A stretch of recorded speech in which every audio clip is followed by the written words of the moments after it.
They said I owed her my soul, but when I discovered my forged signature bleeding across the contract, I realized I owed her absolutely nothing, except perhaps a taste of her own venom. My name is Scarlet, and this is the blood-soaked story of how my sister Raven orchestrated the most diabolical betrayal imaginable, attempting to rip my company from my trembling hands by forging my signature and wrapping her theft in wedding ribbons.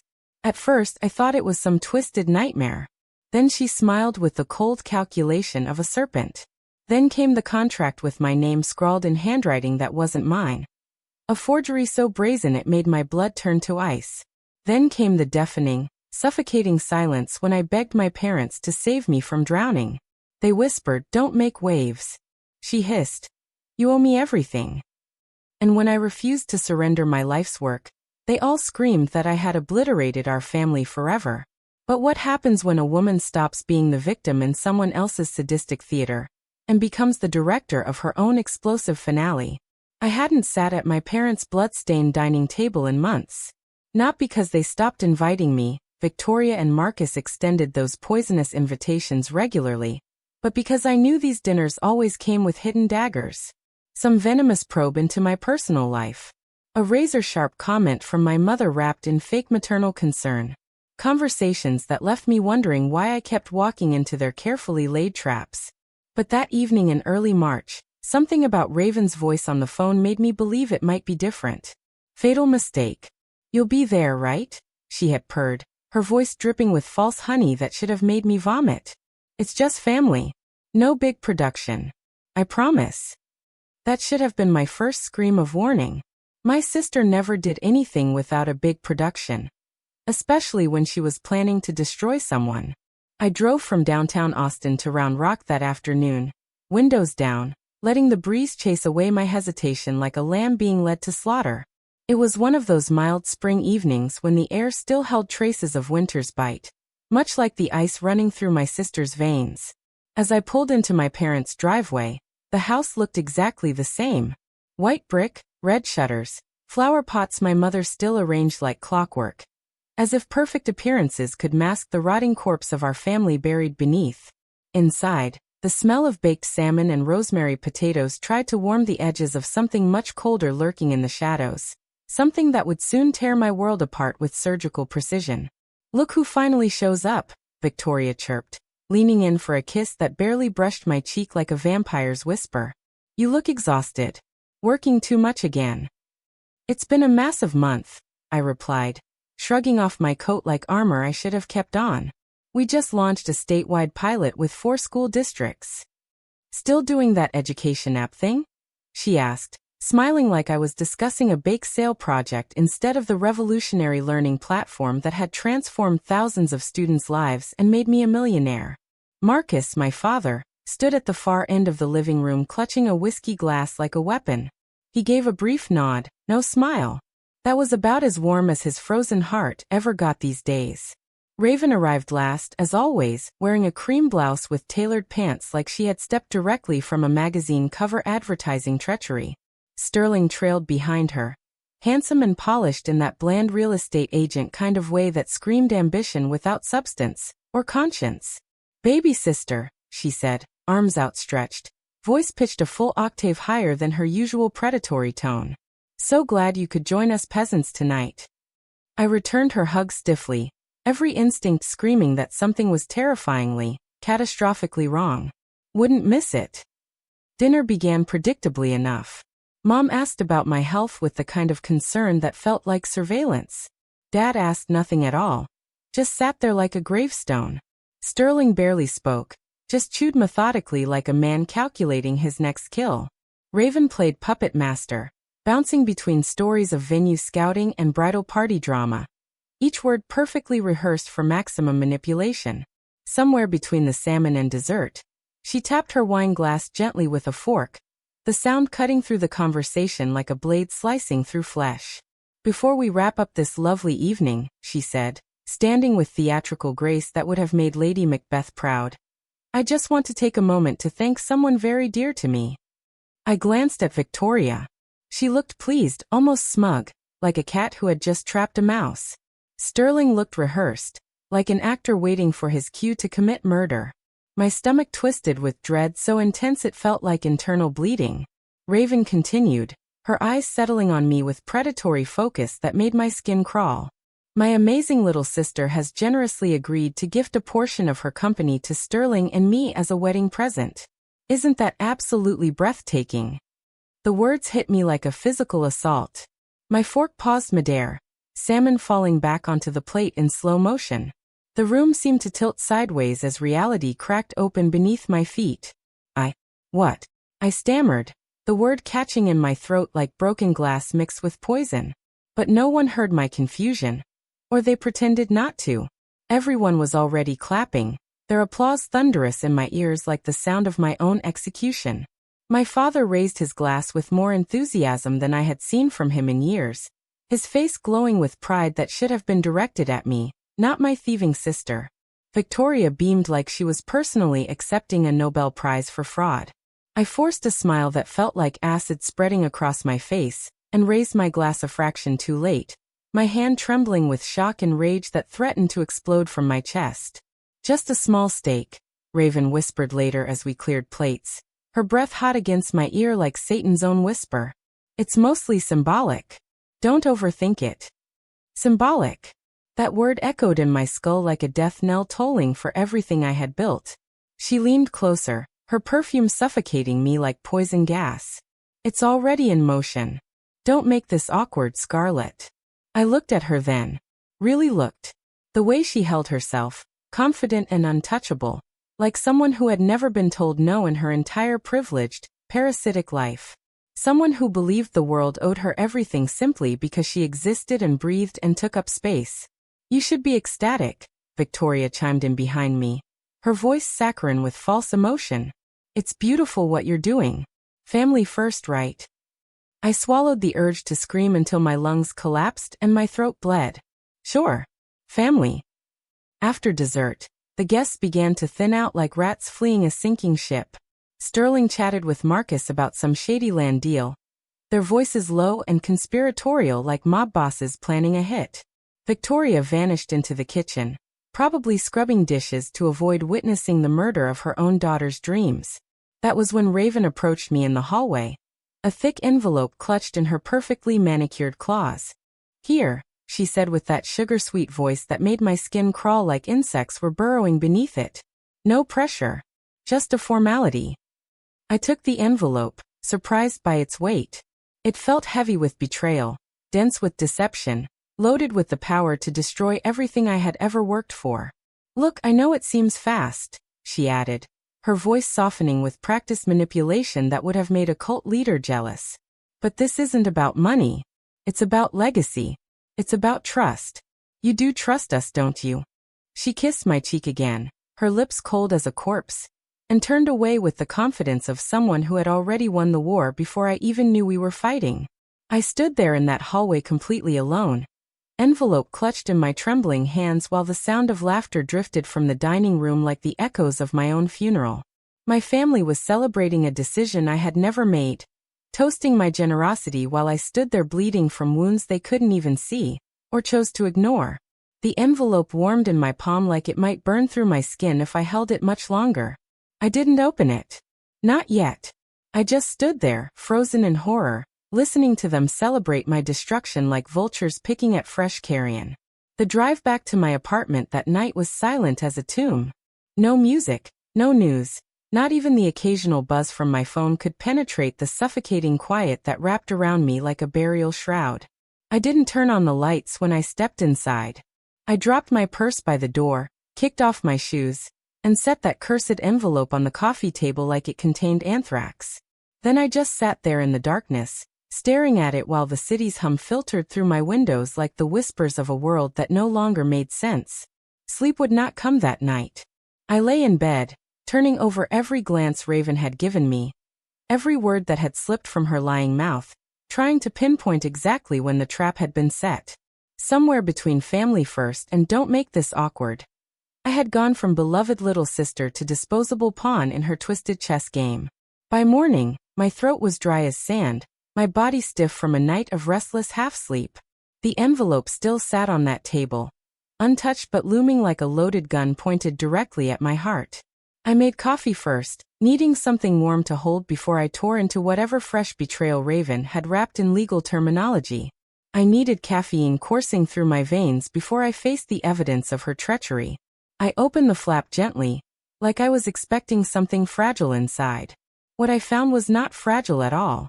It was sharp, calculated, and designed to obliterate everything I had built. The document was not just some symbolic gesture. It was a nearly finalized equity transfer agreement, naming Sterling Vexley as a minority shareholder in my company. The same company I had built from nothing but determination and sleepless nights in a cramped apartment that smelled like instant coffee and broken dreams. At the bottom of page 2, my name appeared in neat, practice cursive. Except it wasn't my signature. Not even close.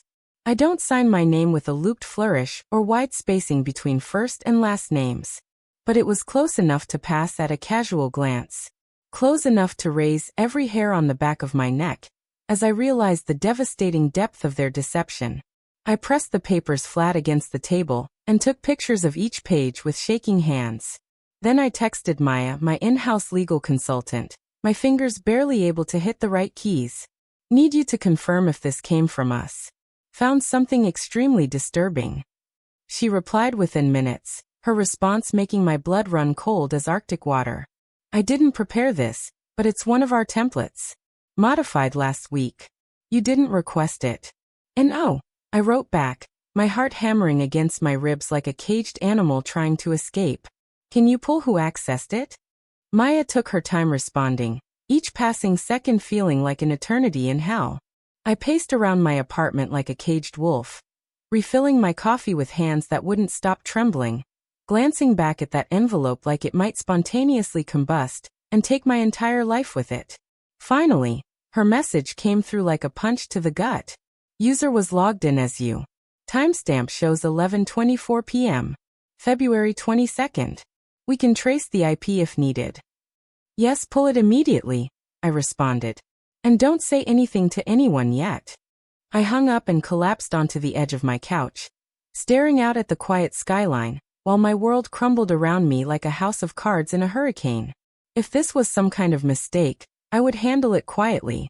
But if someone had forged my signature, if someone had infiltrated my company's legal system while pretending to be me, then this was nothing short of corporate warfare. By late morning, I had the IP trace from Noah, our CTO. I knew I could trust him with my life. We had started this company together 5 years ago from a Starbucks table and a co-working space that reeked of floor cleaner and desperation. He didn't ask unnecessary questions when I sent him the file. Just replied with a single word: digging. He called back 30 minutes later, his voice tight with disbelief and rage. Scarlett, I traced that IP address. You're not going to like what I found. I braced myself for the worst possible news. Tell me. It's registered to a residential router in Georgetown. The property is registered under the name Sterling Vexley. There it was. The smoking gun that proved everything. I exhaled slowly through my nose, my eyes locked on my laptop screen like it had just delivered my death sentence. You're absolutely certain? Certain as I am sitting here breathing. Whoever accessed that template used your login credentials from his home network. This wasn't some random hack, Scarlett. This was deliberate corporate espionage. I thanked him and hung up, then sat in complete silence for several minutes. The hum of my refrigerator suddenly seemed deafening. I thought about all the times Sterling had claimed he didn't understand technology, how he always let Raven handle all that business stuff. What a convenient way to duck behind the curtain while committing felony fraud. I opened my laptop and began systematically securing everything. Email accounts, internal tools, administrative access. Then I opened a blank document and typed a new title. Timeline of corporate theft and systematic betrayal. That was when another message appeared on my screen. Not an email this time, but an internal platform message from our anonymous feedback system. The signature read ZZ.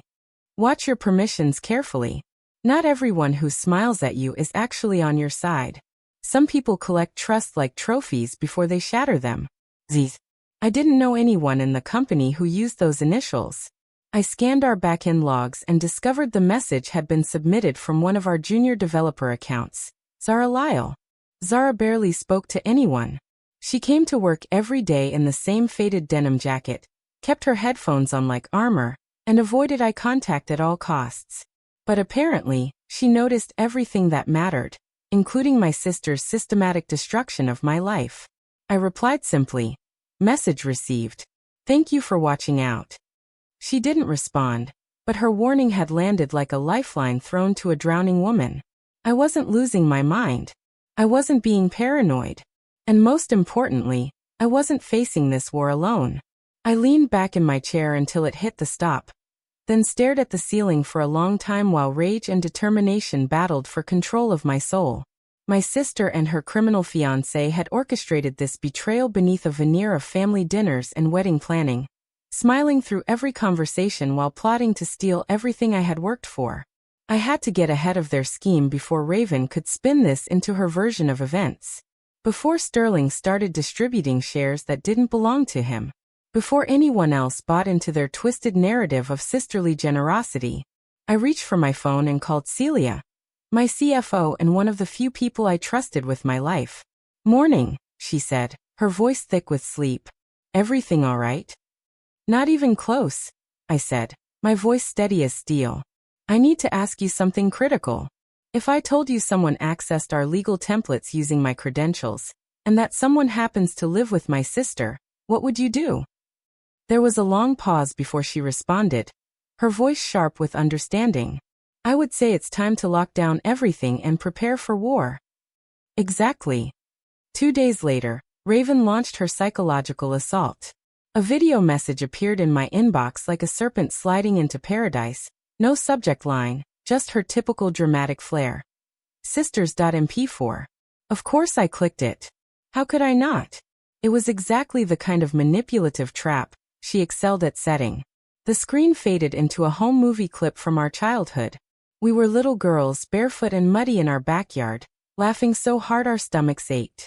The audio crackled with nostalgic warmth designed to lower my defenses. I must have been 7 years old. She was 11. In the video, she grabbed my tiny hand and yelled at a neighborhood boy who had called me crater face because of my acne scars. "She's smarter than you'll ever be," young Raven had declared fiercely. "Leave her alone or answer to me." Back then, that protection had meant everything to me. She had always stepped in when I needed her most, or so I had believed. She was the sister who took the blame when I accidentally broke Mom's favorite china, the one who sacrificed her prom dress money so I could attend that STEM camp in New York. I sat there watching, remembering when she had been my hero instead of my destroyer. Then the music shifted, becoming softer and more manipulative. A smooth transition from genuine childhood footage to carefully curated photos from our adult lives. Birthday parties, graduations, company events. Every image perfectly edited to tell a specific story, her story. It was subtle but undeniable manipulation that made my skin crawl. I leaned forward as one photo lingered longer than the others. It was from my company's 3rd-year anniversary gala. The lighting had been digitally adjusted to brighten my face while dimming hers just enough to push her into the background, making me appear selfish and spotlight-hungry. Then came her voice, gentle and rehearsed like a practiced eulogy designed to bury me alive. "Scarlett, you know what real love looks like. Please show it now."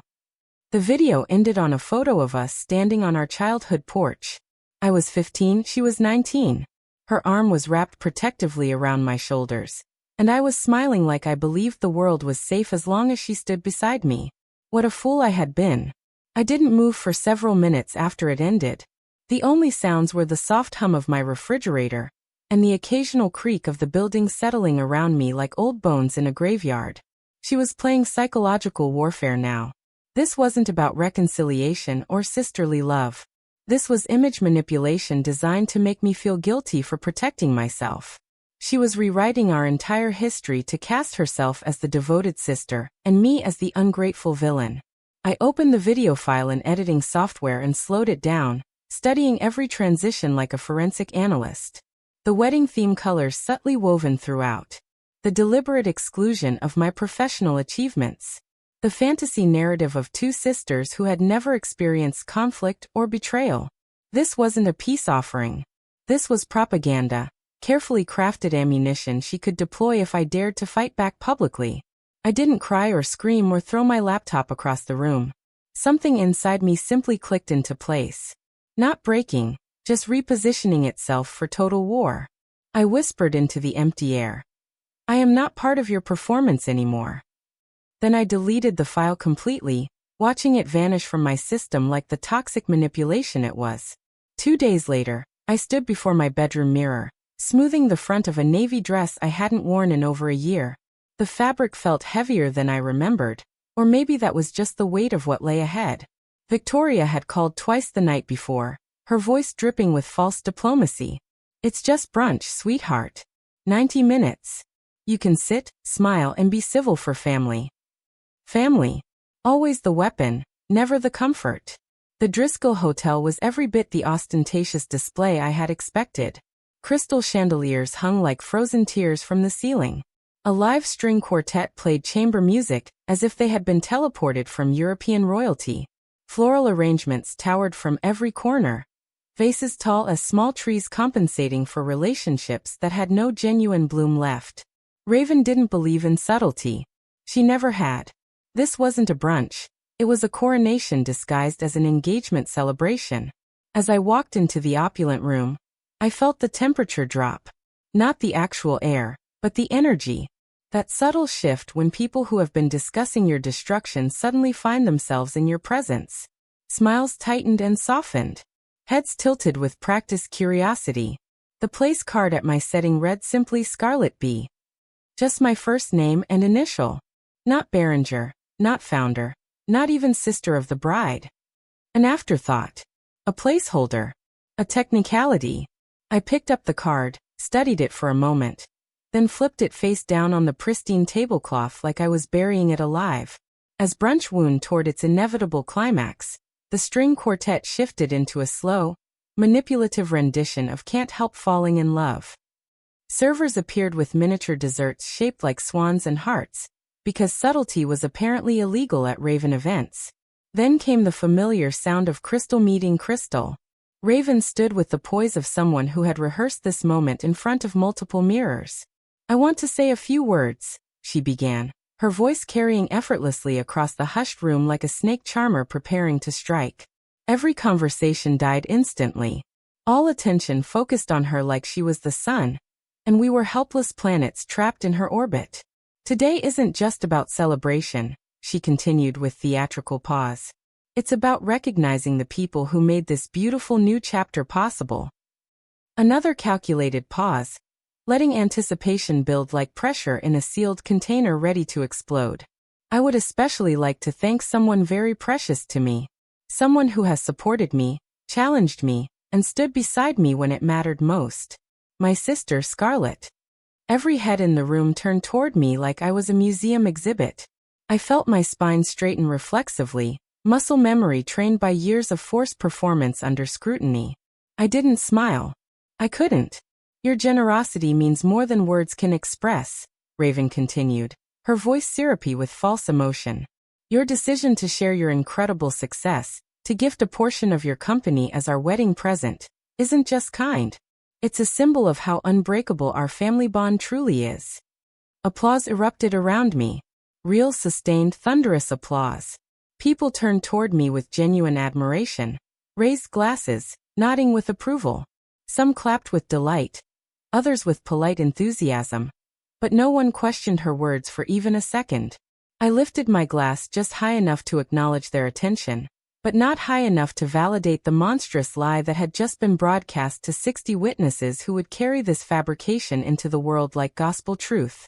Inside my chest, something coiled tight as a spring under pressure, ready to snap and destroy everything in its path.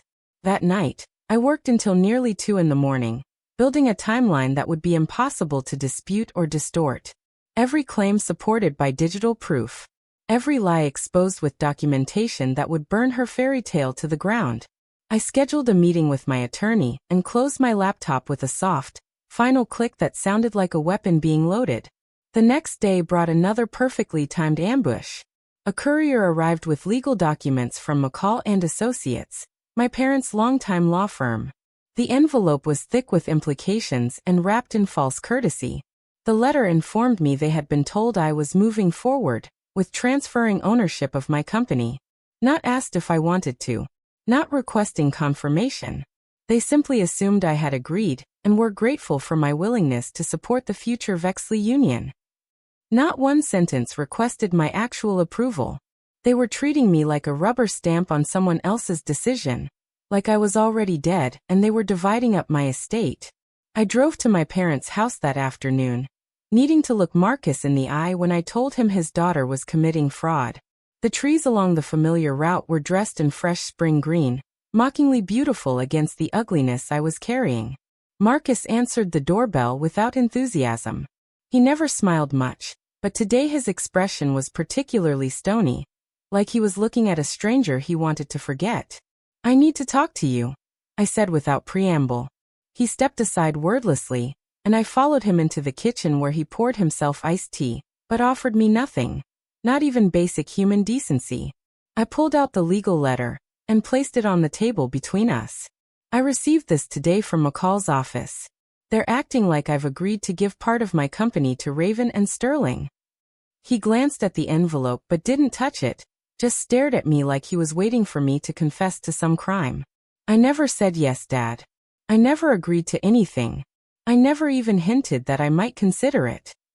Silence stretched between us like a chasm widening in real time. "Raven told us it was settled," he finally said, his voice flat as roadkill. "Of course she did," I replied, my voice sharpening despite my efforts to stay calm. "She also told people I was thrilled about it. She told investors I was bringing Sterling onto the leadership team. She's been lying to everyone, including you." He took a slow sip of his tea, then looked past me toward the window like I had become invisible, like I was already dead to him. "Maybe it would be better not to cause unnecessary drama," he said quietly. My breath caught in my throat. "Excuse me. Sometimes in families, it's easier to keep things peaceful." I stared at him, waiting for more explanation. None came. "You didn't raise me to be a doormat," I said, my voice cracking with disbelief. "But that's exactly what you're asking me to become. You want me to hand over something I built with my own hands, because confronting your golden daughter is too uncomfortable." He didn't argue, didn't defend himself, didn't even meet my eyes. He just stood up and walked out of the room, leaving me sitting alone at that kitchen table with the legal documents and the devastating realization that I was completely on my own. The next morning, I woke to a text from Celia that made my blood run cold. "They leaked something major. You need to see this immediately." I clicked the link she had sent. It led to a screenshot of an email chain that had been forwarded to multiple industry contacts and potential partners. The subject line read, "Exciting Family Business Synergy Update." The message was signed by Raven's PR coordinator and sent to dozens of mutual connections. Following Scarlett's beautiful gesture of unity, we're thrilled to announce that Behringer Learning Technologies will be embracing shared leadership moving forward. With the upcoming wedding celebration, Sterling will begin taking an active role in strategic partnerships and business development. They weren't just stealing my company anymore. They were conducting a public relations campaign to legitimize the theft, using other people's inboxes to launder their lies into accepted truth. That was when I knew exactly what I had to do. I called our AV team and said simply, "Load the file. We're going live." On the morning of Raven's wedding, I positioned myself in my apartment with the live stream pulled up on my laptop. The venue looked like something from a magazine spread. Crystal chandeliers, pink uplighting, floral arrangements that probably cost more than most people's cars. At 10:30 sharp, the ceremony began. Sterling stood at the altar looking like ambition wrapped in expensive fabric. Raven entered in a backless lace gown, radiant as someone who had never been told no in her entire privileged, parasitic life. I muted the audio and waited for the perfect moment. The point when everyone would be relaxed, happy, completely unprepared for the truth to come crashing down around them. At exactly 12:07 p.m., during the reception toasts, the lights dimmed and a projector screen descended from the ceiling. I could see confusion ripple through the crowd like a tsunami of realization. The screen flashed black, then white text appeared. There are always two sides to every story. Here is mine. The first image appeared. A screenshot of the forged contract with my signature compared to my actual handwriting. Then came the server logs showing Sterling's repeated unauthorized access to our legal systems. Bank records, IP addresses, timestamps, recorded phone conversations. Every piece of evidence laid out methodically, undeniably. I never agreed to be part of this performance. My voice filled the room, calm and steady as steel. I never consented to having my life's work stolen and called a gift. This isn't about ruining a wedding. This is about exposing systematic fraud.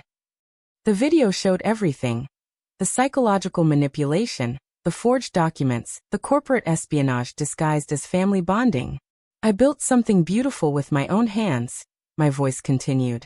They tried to take it using forgery and lies. I will not let them succeed. The video faded to black. No music, no dramatic effects, just truth presented without embellishment. I watched through the live stream as an older woman in the corner began to clap slowly. She stood, nodded toward the screen, then walked out of the reception hall with dignity intact. Others followed. Not everyone, but enough to matter. Raven remained frozen at the head table while Victoria collapsed into her chair like a deflated balloon. Sterling whispered something urgent into Raven's ear, but she just stared straight ahead as her perfect day crumbled around her. The live stream cut to static. 2 weeks later, I sat in my office reviewing the aftermath. Sterling's real estate firm had quietly terminated his employment. Raven had taken indefinite leave from her PR agency, which was corporate speak for, "We hope you never come back." The wedding had been postponed indefinitely. The honeymoon cancelled. The fairy tale narrative exposed as fraud. At 3:42 p.m., one final message had appeared from Victoria Beringer. Your behavior today was unforgivable. You are no longer welcome at any Beringer family events. I read it once, then moved it to a folder labeled Freedom. When I checked my email, the messages were overwhelming. Apologies from people who had believed Raven's lies. Congratulations from colleagues who recognized the courage it had taken to fight back. Support from strangers who had faced similar betrayals. But one message stood out from all the rest. I watched what you did. I've been where you were. I didn't speak up and lost everything. You did. I hope you keep speaking. Oh, her real name was Olivia Matson, and she was building a legal advocacy group for women whose businesses had been targeted by family members. Ready to make sure this never happens to anyone else? She asked. I replied immediately. Let's build something they cannot tear down.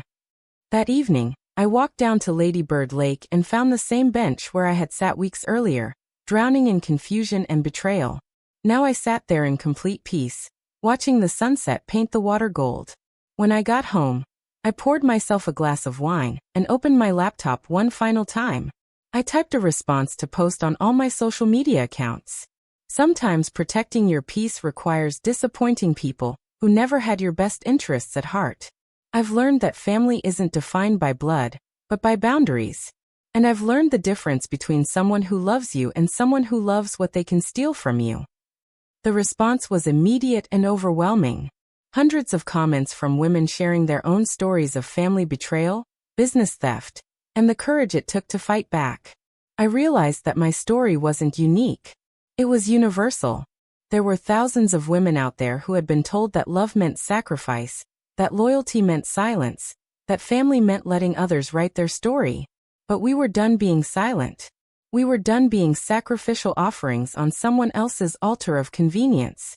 We were writing our own endings now, and they were absolutely devastating to those who tried to destroy us.